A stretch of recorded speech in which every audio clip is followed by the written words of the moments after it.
अस्सलाम वालेकुम बच्चों। कैसे हैं आप सब? उम्मीद है कि आप सब लोग जो है वो खैर से होंगे और अपनी जो छुट्टियां हैं वो खूब एंजॉय कर रहे होंगे। तो बच्चों, आज का जो हमारा ये लेक्चर है, आई थिंक सो मेरे हाल में ये हमारा जो है लेक्चर नंबर 5 है 9th क्लास के मैथमेटिक्स का, जिसमें हमने आज 1.2 जहां तक हमने लास्ट लेक्चर में जो हमने बात की थी वो हमने कुछ जो हमारे मैट्रिसेस की टाइप्स रह गई थी, हमने उनको उनके उनके साथ डिस्कशन की थी हमने। और उसके बाद जब उनकी डिस्कशन करने के बाद हमने 1.2 की बात की थी, और उसमें मैंने आपसे कहा था कि question number 1, question number 2 and question number 3 ये आप लोगों ने खुद करने हैं। तो उम्मीद है कि आप लोगों ने जब वो टाइप्स ऑफ मैट्रिसेस के बाद उन क्वेश्चंस को खुद कर लिया होगा। ठीक है, तो अब हमने काम करना है 1.2 का हमारा एक लास्ट क्वेश्चन रह गया था, उस लास्ट क्वेश्चन को आज हम करेंगे। और उसके बाद फिर हम 1.3 की तरफ मूव करने से पहले उसके कुछ 1.3 की कुछ बेसिक्स हैं जो हम पढ़ेंगे, जिसमें हमारे पास मैट्रिसेस की एडिशन आएगी, मैट्रिसेस की सब्ट्रैक्शन आएगी, स्केलर मल्टीप्लिकेशन आएगी और भी बहुत सारी ऐसी चीजें आएंगी जिसको हम डिस्कस करेंगे। ठीक है, तो आज हमने पहले तो हम कर लेते हैं जी 1.2 का हमारा जो आखिरी क्वेश्चन रह गया वो हम करते हैं। और वो क्वेश्चन यहाँ पे क्या लिखा हुआ है वो है जी, if a is equal to 1 2 0 1 then verify that a double transpose is equal to a। Okay, a double transpose is equal to a।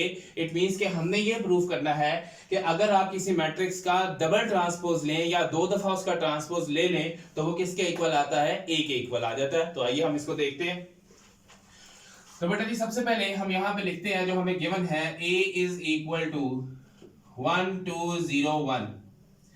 तो पहले तो हम एक दफा ट्रांसपोज लेते हैं, यहां पे लिखते हैं जी taking transpose on both side. तो taking transpose on both side, तो बेटा यहां पे आपके पास क्या आ जाएगा? a transpose is equal to 1 2 0 1 और इसका ट्रांसपोज। तो बेटा ट्रांसपोज लेते हुए मैंने आपको ये सिखाया था कि हमने क्या करना है। ट्रांसपोज पे हम हमेशा क्या करते हैं, नंबर ऑफ रोज को नंबर ऑफ कॉलम्स में और नंबर ऑफ कॉलम्स को नंबर ऑफ रोज में चेंज कर देते हैं। तो बेटा क्या होगा कि ये आपकी जो रो है इसको हम बना देंगे कॉलम 1 2, और जो आपकी रो है इसको भी हम बना देंगे कॉलम। ये एक दफा तो हमने ट्रांसपोज ले लिया, वेरीफाई हमने करना है कि डबल ट्रांसपोज लें तो वो दोबारा वही मैट्रिक्स बनता है। तो यहां पे आगे क्या लिखेंगे? again taking transpose on both side। अब अगर हम अगेन टेकिंग ट्रांसपोज कर रहे हैं तो इसका मतलब यहां पे आ जाएगा a ट्रांसपोज का ट्रांसपोज, और उसके बाद अब इसका ट्रांसपोज 1 0 2 1। तो बेटा यहां पे हमारे पास क्या आ जाएगा? ट्रांसपोज आएगा। अभी हमने यहां से ट्रांसपोज लेना है इसका, तो बेटा यहां पे आ जाएगा a ट्रांसपोज का ट्रांसपोज इज इक्वल टू तो बेटा देखिए यहां से ये आपका क्या है? ये आपकी रो है, इसको हम क्या बना देंगे? कॉलम। तो बेटा यहां पे आ जाएगा 1 0, फिर उसके बाद बेटा ये आपकी रो है, इसको हम क्या बनाएंगे? कॉलम। तो बेटा ये आ जाएगा आपका 2 और 1। तो अगर आप यहां पे गौर करें, अब क्या ये दोनों मैट्रिसेस जो है वो सेम हो गए? आई थिंक सो मेरे ख्याल में दोनों सेम हो गए। तो इसका मतलब ये है कि हम यहां पे लिख सकते हैं a ट्रांसपोज का ट्रांसपोज जो है वो किसके इक्वल आ गया है? a के। और यहां पे नीचे हम लिखेंगे सो वेरीफाइड, कि इसको हमने वेरीफाई कर दिया है कि हमारा जो a का डबल ट्रांसपोज अगर लिया जाए तो वो a के इक्वल आ जाता है। तो बड़ा ही सिंपल क्वेश्चन है, पहले आपने एक दफा ट्रांसपोज लेना है और उसके बाद आपने दोबारा ट्रांसपोज लेना है, तो आपके पास वो दोबारा मैट्रिक्स के इक्वल बन जाएगा, a के इक्वल आ जाएगा। तो ये बेटा यहाँ पर इसका जो दूसरा पार्ट है उसमें बी वेक्टर है, सॉरी बी मैट्रिक्स है, और उसका भी जब आप डबल ट्रांसपोज लेंगे तो वो भी दोबारा किसके इक्वल आएगा? बी के ही इक्वल आ जाएगा। तो इसी तरीके से बेटा यहाँ पर 1.2 जो है वो आपकी यहाँ पर फिनिश होती है। अब इससे अगला जो हमारा टॉपिक है वो है एडिशन ऑफ मैट्रिसेस का। हम यहाँ पे हेडिंग देते हैं जी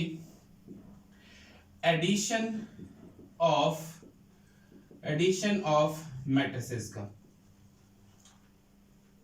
बेटा एक चीज याद रखनी है, एडिशन एंड सब्ट्रैक्शन बोथ के लिए, बल्कि यहां पे हम लिखते हैं addition and subtraction of matrices. Addition and subtraction of matrices के बारे में हम यहां लिखते हैं। बेटा addition and subtraction of matrices के लिए एक चीज ऐसी है जो तक कंफर्म है, अगर दोनों में वो चीज होगी तो दो मैट्रिसेस जो है वो ऐड हो सकते हैं। और या सब्ट्रैक्ट हो सकते हैं। अगर वो चीज नहीं होगी तो वो दोनों ऐड नहीं हो सकते। सपोज कर लेते हैं, consider we have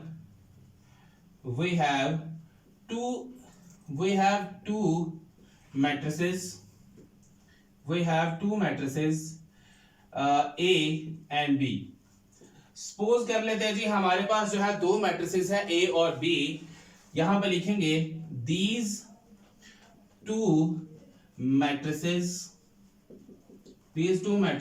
are conformable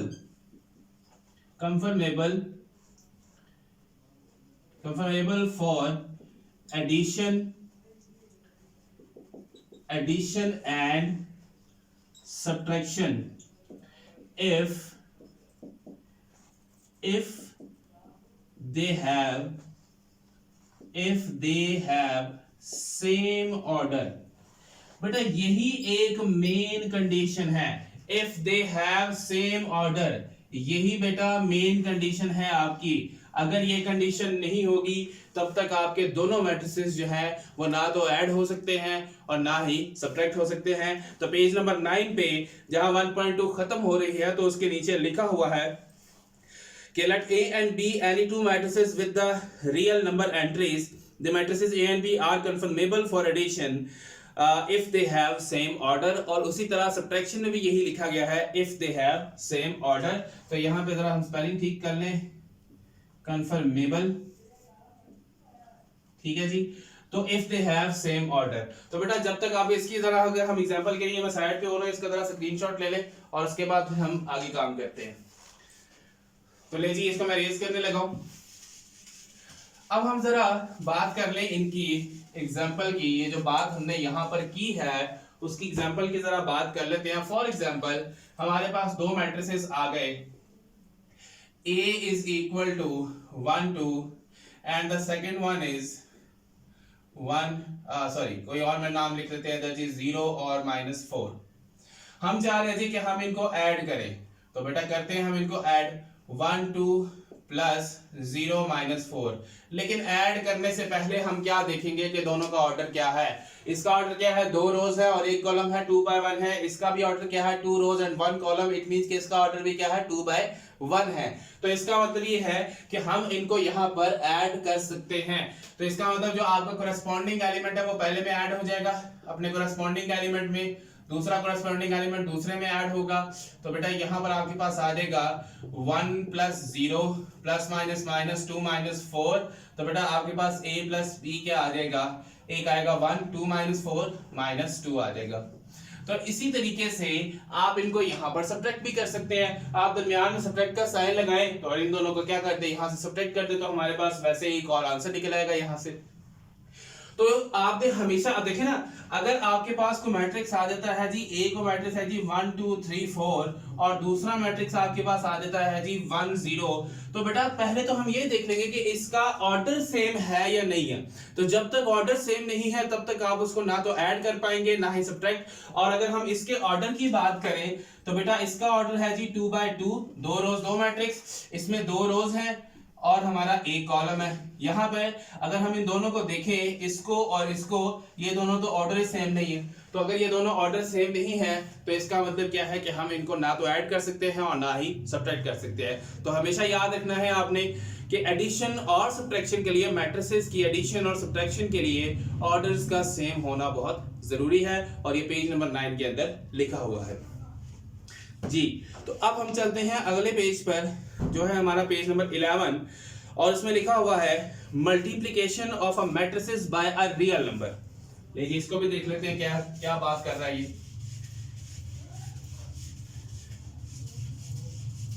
लीजिए multiplication of a matrices by real number, कि एक मैट्रिक्स जो है उसको आपने मल्टीप्लाई करना है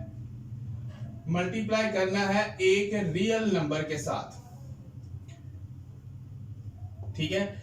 एक रियल नंबर के साथ आपने इसको मल्टीप्लाई करना है। तो बेटा बड़ा सिंपल है। सपोज कि आपको कह दिया जाए कि if b is equal to -2 3 0 4, ये आपके पास एक मैट्रिक्स है, देन फाइंड 2b। अब 2b का मतलब क्या है? 2b का मतलब यह है कि आपने इस पूरे मैट्रिक्स को किससे मल्टीप्लाई कर देना है? 2 से मल्टीप्लाई करना है। तो इट मींस कि अगर मैं इसका सॉल्यूशन यहां से स्टार्ट करूं तो 2b is equal to 2 into minus 2 3 0 4। तो बेटा ये मल्टीप्लाई करेगा 2 2 4 आ जाएगा, 2 3 से मल्टीप्लाई करेगा 6, 2 0 से मल्टीप्लाई करेगा 0 और 2 4 से मल्टीप्लाई करेगा तो 8 आ जाएगा। तो इसमें कोई रॉकेट साइंस तो नहीं है, बड़ी सिंपल सी बात है कि आपके पास कोई मैट्रिक्स दिया गया हो और आप उसको किसी नंबर से मल्टीप्लाई कर दे तो वो आपका क्या होगा? वो आपका स्केलर मल्टीप्लिकेशन भी हम इसको कह सकते हैं, क्योंकि स्केलर वो चीज वो होती है जिसकी मैग्नीट्यूड जिसकी सिर्फ वैल्यू हो, न्यूमेरिकल वैल्यू, मैग्नीट्यूड हो, डायरेक्शन ना हो। अब देखिए 2 है, 2 की सिर्फ वैल्यू है, उसकी कोई डायरेक्शन नहीं है, तो हम इसको स्केलर मल्टीप्लिकेशन भी कह सकते हैं। ओके, तो बहरहाल यहां पर क्या लिखा हुआ है? Multiplication of a matrix bye a real number. Okay, तो रियल नंबर के साथ जब आप इसको मल्टीप्लाई करेंगे तो जो नंबर आपको दिया गया होगा उस नंबर से आप मल्टीप्लाई करते हैं, आपका यहां पर आंसर आ जाएगा। ठीक है जी। उसके बाद नेक्स्ट हमारी बात यहां पर हो रही है कम्यूटेटिव लॉ अंडर एडिशन, फिर एसोसिएटिव लॉ अंडर एडिशन। अभी हम देखते हैं वो क्या है। लीजिए अब वो देख लेते हैं। सबसे पहले बेटा आपके पास है कम्यूटेटिव लॉ अंडर एडिशन। ठीक है जी। उसके बाद बेटा आपके पास है, पहले हम कम्यूटेटिव लॉ देख लेते हैं। तो बेटा बड़ा सिंपल है कम्यूटेटिव लॉ। क्या है जी? a plus B is equal to B plus ए।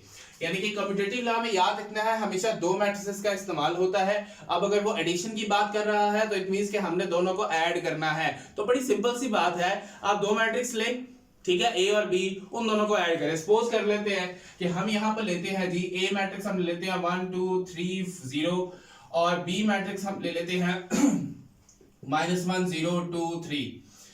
और दूसरी तरफ हमने क्या करना है? बी को पहले रखना है। मैट्रिक्स तो यही होगा, सिर्फ आपने क्या करना है? बी को आपने पहले रख लेना है। तो बेटा यहां पर आ जाएगा 1 2 3 0। तो बेटा जरा इनको ऐड करके देखें। ये आ जाएगा 1 plus minus minus 1 minus 1 0, 2 plus 0 2, 3 plus 2 5, 0 plus 3 3। उसी तरह बेटा जब आप इनको ऐड करेंगे -1 प्लस 1 0, 0 प्लस 2 2, 2 प्लस 3 5 और 3 प्लस 0 0। तो बेटा ये आपको सामने से नजर आ रहा है कि जब हम यहाँ पर दो मैट्रिसेस की कम्यूटेटिव लॉ लेते हैं अंडर एडिशन में, तो उन दोनों को अगर हम ऐड करते हैं आगे पीछे करके तो दोनों का आंसर जो है वो सेम आता है। बट एक कंडीशन आप लोगों ने लाजमी याद रखनी है, और वो कंडीशन क्या है कि आपके दोनों मैट्रिसेस का जो ऑर्डर है वो सेम होना चाहिए। अगर ऑर्डर सेम नहीं होगा तो ये कम्यूटेटिव लॉ फेल हो जाएगा। इट मींस कि यहां पर भी आपने जो दो मैट्रिसेस कंसीडर करने हैं उन दोनों का ऑर्डर सेम होना चाहिए। ओके, तो ये हो गया कम्यूटेटिव। उसके बाद बेटा आ जाता है एसोसिएटिव लॉ। ठीक है, तो बेटा याद रखना है कि जो आपका एसोसिएटिव लॉ है उसके अंदर तीन मैट्रिसेस का इस्तेमाल होता है। a plus B plus C is equal to a plus B plus C. But करना आपने ये है कि यहां पर पहली जो ब्रैकेट है वो आपने यहां लगा देनी है और फिर ब्रैकेट आपने यहां लगा देनी है। तो बड़ा सिंपल सा काम है यहां पर कि जब आप लेफ्ट साइड पे होंगे तो आपने पहले ब्रैकेट वालों को सॉल्व करना है, एक आंसर निकालना है, यानी कि इन दोनों को ऐड करें, आंसर निकालें और उसको इस तीसरे के अंदर ऐड कर दे। यहां पर भी आपने क्या करना है? पहले ब्रैकेट्स को सॉल्व करना है, इन दोनों को ऐड करें, इसका एक सिंगल आंसर निकालें और इसको ए में ऐड कर दें। तो दोनों तरफ आंसर आपका क्या आएगा? इक्वल ही आएगा। और ये जो है ये भी आपका किस में है? ये भी आपका अंडर एडिशन की बात हो रही है। ये भी आपका किस में होगा? एडिशन में होगा। ओके, जैसे आपका ये एडिशन में था वैसे ये एडिशन में। और अगर एडिशन में है तो इट मींस कि यहां पर जो दो मैट्रिक्स थे उनका ऑर्डर सेम था, तो यहां पर तीनों मैट्रिसेस का आपने ऑर्डर सेम लेना है। अगर ऑर्डर सेम नहीं होगा तो आपका जो काम है यहां से वो खत्म हो जाएगा। आपके जो मैट्रिसेस है वो एक दूसरे के अंदर ऐड नहीं हो पाएंगे, क्योंकि हमने शुरू में ही बात कर दी एडिशन करनी है या सब्ट्रैक्शन करनी है तो दोनों का ऑर्डर सेम होना जरूरी है। अगर ऑर्डर सेम नहीं होगा तो काम आपका खराब हो जाएगा और आप ना तो ऐड कर पाएंगे और ना ही सब्ट्रैक्ट कर पाएंगे। So this is commutative law, this is associative law. अगले की अगर हम बात करें तो नेक्स्ट आपके पास उसने हमें बताया हुआ है नेक्स्ट क्या है जी, additive identity of a matrix. Additive identity of matrix. ठीक है जी, additive identity of a matrix. सबसे पहली बात बेटा आप लोगों ने याद रखनी है कि एडिटिव आइडेंटिटी क्या होती है, पहले तो ये पता होना चाहिए, क्योंकि जब तक आप लोगों को एडिटिव आइडेंटिटी का पता नहीं होगा तब तक आप लोग काम नहीं कर सकते। बेटा देखिए, एडिटिव आइडेंटिटी यानी कि अगर मैं आपसे कहूं 2 है, हम विद रिस्पेक्ट टू एडिशन अभी बात कर रहे हैं, सारी बातें हम एडिशन पे कर रहे हैं।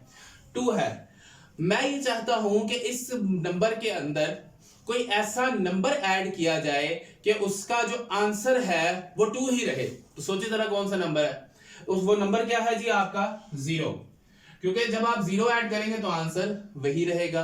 मैं कहता हूं जी 10 है, उसके अंदर एक ऐसा नंबर ऐड करें कि आंसर वही रहे, तो आंसर क्या होगा जी, 0 ऐड करेंगे तो आंसर आपका क्या होगा, वही आ जाएगा।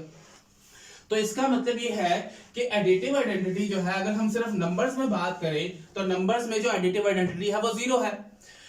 तो मैट्रिक्स के अंदर एडिटिव आइडेंटिटी क्या है, यानी कि हम मैट्रिक्स के अंदर किसी एक मैट्रिक्स में सपोज करें कि आपका ये वाला को मैट्रिक्स है, हम इस मैट्रिक्स के अंदर हम इसी मैट्रिक्स को यहां लिख लेते हैं 1 2 3 0।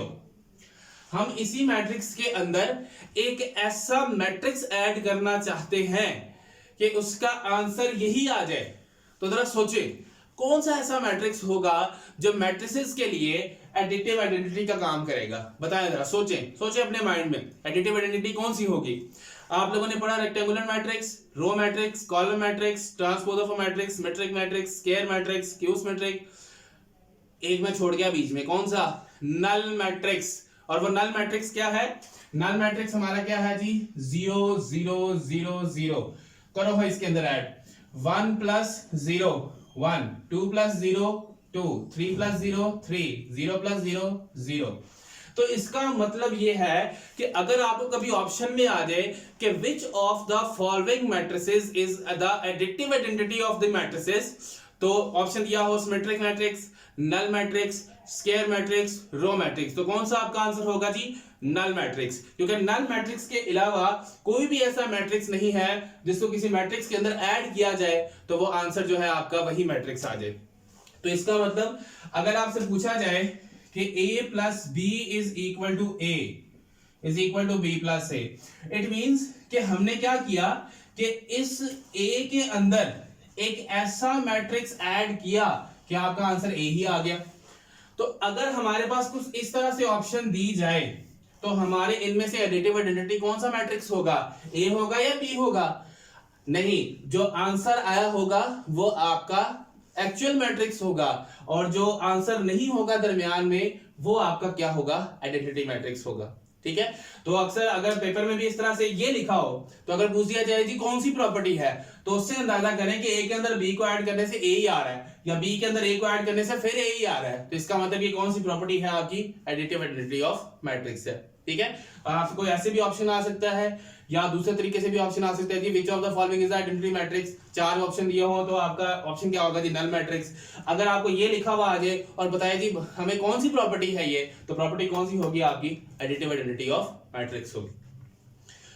उसके बाद है बेटा एडिटिव इनवर्स। ले जी अब हम बात करते हैं एडिटिव इनवर्स। ठीक है, additive inverse of a matrix. Additive identity क्या था कि एक ऐसा नंबर ऐड किया जाए कि आंसर क्या आ जाए, वही मैट्रिक्स आ जाए। एडिटिव इनवर्स क्या है कि इस नंबर के अंदर एक ऐसा नंबर ऐड किया जाए कि आंसर 0 आ जाए। मैं फिर से रिपीट कर रहा हूं, एडिटिव आइडेंटिटी में क्या था कि किसी नंबर के अंदर कोई ऐसा नंबर ऐड किया जाए कि आंसर यही आ जाए, तो वो 0 था। यहां पर क्या है कि किसी नंबर के अंदर एक ऐसा नंबर ऐड किया जाए कि आंसर 0 आ जाए। यहां क्या था, आंसर वही नंबर आ जाए, यहां है आंसर 0 आ जाए, इनवर्स उल्टा। अब यहां पर कौन सा नंबर ऐड करेंगे हम इसका ऑपोजिट साइन वाला, यानी कि अगर प्लस का 2 है तो इसका एडिटिव इनवर्स क्या होगा, माइनस का 2। अगर माइनस का 2 है तो इसका एडिटिव इनवर्स क्या होगा, प्लस का 2 होगा। तो इसी तरीके से अगर हम इन मैट्रिसेस की बात करें तो a plus B is equal to कौन सा मैट्रिक्स आना चाहिए, नल मैट्रिक्स आना चाहिए, या b प्लस a करके। इसकी एग्जांपल अभी करते हैं जी। हाँ जी, ये देख लिया एक दफा आप लोगों ने। ठीक है जी, अब इसकी एग्जांपल करते हैं। इसकी एग्जांपल में क्या होगा, सपोज कर ले जी a जो है वो आपका है 2 -3 4 और बल्कि -4 और 1 कर लें। तो हम चाहते हैं कि हम इसका इनवर्स लें। तो बेटा इसका जो इनवर्स मैट्रिक्स होगा उसमें क्या होंगे, सबके साइन चेंज हो जाएंगे। जैसे यहां पर है ये 2 है -2, ये -3 है +3, -4 +4 +1 -1। करें अब इन दोनों को ऐड। ले जी 2 -3 -4 1 प्लस -2 3 -4 -1 सॉरी +4 -1। तो 2 -2 plus minus minus 2 -2 0 -3 + 3 0 -4 + 4 0 1 + minus minus 1 - 1 0। तो a + b को जब ऐड किया तो क्या आ गया, नल मैट्रिक्स आ गया। तो इसी तरह जब आप b + a करेंगे तब भी क्या आएगा, नल मैट्रिक्स ही आएगा। ठीक है, तो मैं रिपीट कर रहा हूं, ये एडिटिव आइडेंटिटी में, एडिटिव इनवर्स में क्या फर्क है कि इसमें हम ये चाह रहे हैं कि इस नंबर का के अंदर हम एक ऐसा नंबर ऐड करें कि आंसर यही आ जाए। इसमें हम ये चाह रहे हैं कि इसके अंदर एक ऐसा मैट्रिक्स ऐड किया जाए तो आंसर आपका नल मैट्रिक्स आए। तो उसके लिए फिर एक ही हल है कि जो आप मैट्रिक्स लें उसका इनवर्स यहां पे लिख दें। यानी कि इनवर्स का मतलब नेगेटिव ऑफ अ मैट्रिक्स लिख दें। नेगेटिव ऑफ अ मैट्रिक्स का मतलब क्या होगा कि जो एंट्रीज यहां पर प्लस और माइनस हैं उनके साइन यहां पर चेंज हो जाएंगे। तो ये है आपका एडिटिव आइडेंटिटी और ये है आपका एडिटिव इनवर्स। तो बस इतना याद रखना है कि अगर आपका दरमियान में नल मैट्रिक्स है तो इट मींस कि वो एडिटिव इनवर्स की बात कर रहा है, और अगर इन दोनों में से कोई एक मैट्रिक्स इधर लिखा हुआ है तो इट मींस कि वो एडिटिव आइडेंटिटी की बात कर रहा है। ठीक है बेटा, तो ये आपके कुछ हमारे बेसिक्स थी जो यहाँ पर कंप्लीट हो चुकी हैं। अगले लेक्चर के अंदर हम इंशाल्लाह एक्सरसाइज 1.3 को स्टार्ट करेंगे और फिर उसमें देखेंगे कि ये जो सारी बेसिक्स हमने यहाँ पर पढ़ी हैं उनको 1.3 के अंदर कैसे अप्लाई करना है। वैसे जो पहला आपका क्वेश्चन है वो है which of the following matrices are conformable for addition. कौन से मैट्रिसेस आपस में ऐड हो सकते हैं। बेटा ए का देखें, ए का जो ऑर्डर है वो 2/2 है। जरा उसमें से ढूंढे कि ए के अलावा कौन सा ऐसा मैट्रिक्स है जिसका ऑर्डर 2/2 है, तो वो कौन सा है जी, ई मैट्रिक्स। यानी कि यहां पर ए और ई एक दूसरे के अंदर ऐड हो सकते हैं। क्यों? क्योंकि दोनों का ऑर्डर क्या है, सेम है। फिर अगर आप बी की तरफ देखें तो उसका ऑर्डर 2/1 है। तो क्या और कोई ऐसा मैट्रिक्स यहां पर पड़ा हुआ है जिसका ऑर्डर 2/1 हो? तो बेटा देखें यहां से डी मैट्रिक्स जो है उसका ऑर्डर 2/1 है। तो इट मींस कि बी और डी ऐड हो सकते हैं। और लास्ट बेटा सी और एफ, और दोनों का ऑर्डर क्या है, 3/2 है। तो मैं यहां पर लिख देता हूं, यहां पर मैं लिख रहा हूं जी, ये लास्ट काम हम यहां पर कर रहे हैं कि हमारी जो एक्सरसाइज है 1.3 उसका क्वेश्चन नंबर 1 का हम करते हैं। क्वेश्चन नंबर 1 तो उसमें हमने लिखना क्या है, हमारे पास है जी सबसे पहले A and E are conformable for addition. ठीक है, फिर हमारे पास क्या है जी, B and D are confirmable for addition, and last है जी हमारे पास C और F and F are confirmable for addition। तो बेटा ये हमारा क्वेश्चन नंबर 1 यहाँ पर हो गया कंप्लीट। तो इंशाल्लाह इसका बाकी काम जो है वो हम अगले लेक्चर में करेंगे। तो उम्मीद है कि ये काम जो है ये आपको समझ में आया होगा कि हमने कैसे जो है वो एक दूसरे के इक्वल कर दिए, क्योंकि हमने ये देखना है कि ऑर्डर किन किन एलिमेंट्स के, किन किन मैट्रिक्स के ऑर्डर सेम है। तो जिनके सेम है वो ऐड हो सकते हैं, जिनके नहीं सेम वो ऐड नहीं हो सकते। तो बच्चों काम यहाँ पे आज आपका कंप्लीट हुआ। तो मैं उम्मीद करता हूँ कि आप लोगों ने जो है वो अपने रजिस्टर्स बनाए होंगे और उस रजिस्टर के ऊपर आप लोग जो है वो अपना सारा काम कर रहे होंगे। तो बेटा बेसिक्स को समझना बहुत जरूरी होता है। अगर मैं डायरेक्ट 1.3 पे आ जाऊंगा, सवाल तो आपको थोड़े बहुत समझ लग जाएंगे लेकिन आपकी बेसिक्स क्लियर नहीं होंगी। तो इसलिए बेसिक्स करना बहुत जरूरी होता है। इस वजह से मैं पहले काम जो है वो बेसिक्स करवाता हूँ और उसके बाद फिर मैं 1.3 या किसी एक्सरसाइज पे आता हूँ। ठीक है जी, तो अपना बहुत सारा ख्याल रखिएगा। जो बच्चे, मैं फिर से रिक्वेस्ट कर रहा हूँ कि जो बच्चे बगैर सब्सक्राइब किए वीडियो देखते हैं तो उनसे मेरी रिक्वेस्ट है कि वो भी इसको सब्सक्राइब करें, इसको शेयर करें, इसको लाइक करें, ताकि बाकी बच्चों तक भी हमारा जो ये नॉलेज है वो पहुंच सके। इसमें बेटा आप लोगों का भी फायदा, हमारा भी फायदा, सबका फायदा है। ओके जी, so make sure you like, share and subscribe so that you get notifications. फी मान अल्लाह, अल्लाह हाफिज।